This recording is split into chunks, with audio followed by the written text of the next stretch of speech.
there, I'm Kofi, and I live right here with my mum, dad, and little sister Asha. My sister Asha is ill.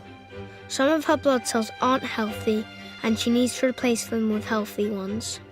Mum and Dad are hoping that someone will be able to help her. So am I. This is my school. It's pretty cool, but don't tell the teachers.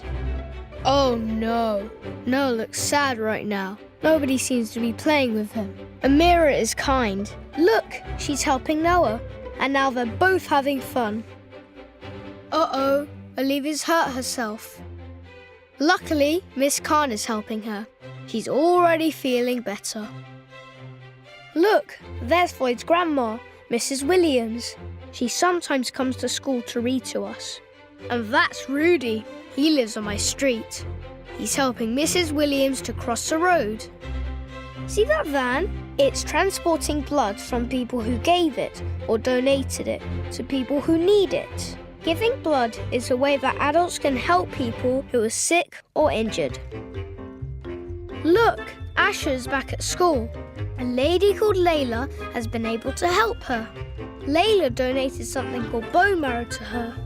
Bone marrow is a sort of thick, spongy jelly inside our bones. We need it because it contains stem cells, which help make all our blood cells. Asha's damaged blood cells have been replaced by healthy ones.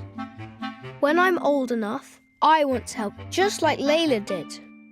If we all offer to help, then everyone who is sick, like my little sister was, can get the help they need. Together, we can save lives and bring hope to families in our community and all around the world. Tell your grown-ups that they can help. Go to givingtohelpothers.org to find out how.